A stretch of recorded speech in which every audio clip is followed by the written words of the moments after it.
Well, ladies and gentlemen, comrades and friends, welcome to another episode of the Moment of Truth. And on this week's episode, we are going to be focusing on Mozambique. Mozambique is reeling from one crisis to another. Well, a few weeks ago, if not days ago, the Southern African nation was exposed to the devastating effects of Cyclone Chido.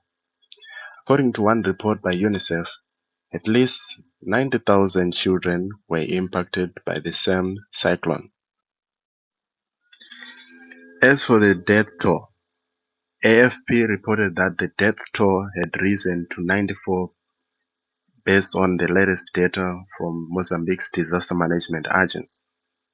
Well, far away from the natural disaster, while others in different nations are preparing for the festival season, Mozambique is on its knees due to a political standoff brought about by the recent elections.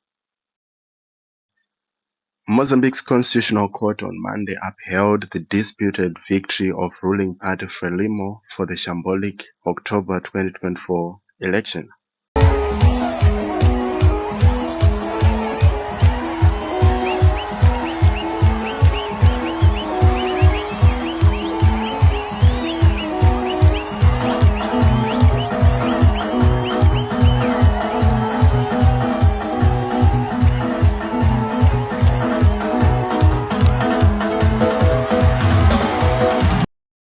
Well, one would expect the court ruling to bring joy and happiness, celebration, but this is not the case.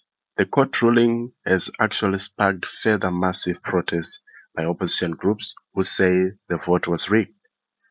According to the civil society monitoring group Plataforma Decide, at least 130 people have been killed in clashes with police since the protest started sometime in October.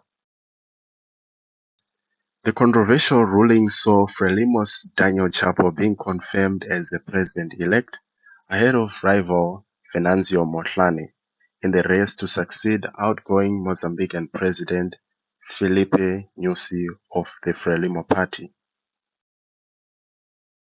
Well, to quote from a Reuters report, open court, in its final tally, the Constitutional Court said Chapo had secured about 65% of the vote, lower than the figure of more than 70% given by the Electoral Commission in late October.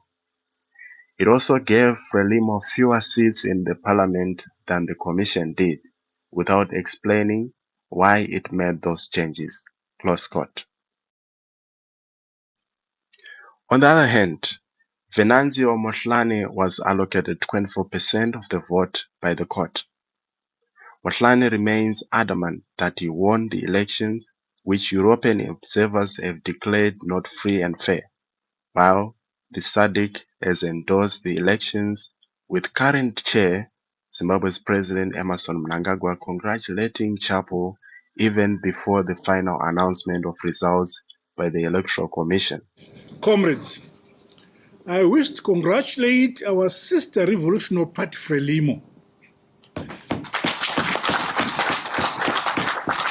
and the president-elect, His Excellency Comrade Daniel Chapo, as well as the people of Mozambique, on their resounding victory during the recently held elections. Congratulations, Frelimo.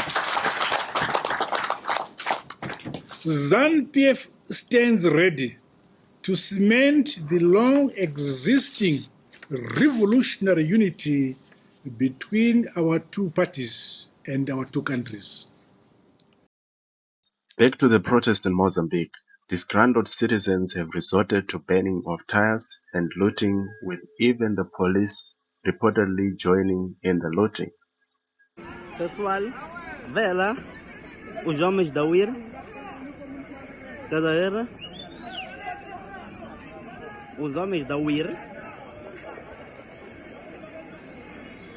dia 24 hoje, estão aí a tocar a UIR, está aí.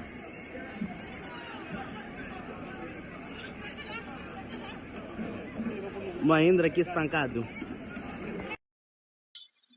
Well, It's just a crisis, and we hope for quick solutions, especially from South Africa and SADC. But as one wise man once said, do you think that SADC is playing in the role that it's supposed to play? There's no such a thing. SADC, there's no such a thing. AU, there's no such a thing. It's a group of all people who protect each other. They don't protect the interest of their people. It's a club. It's a gentleman club. They don't care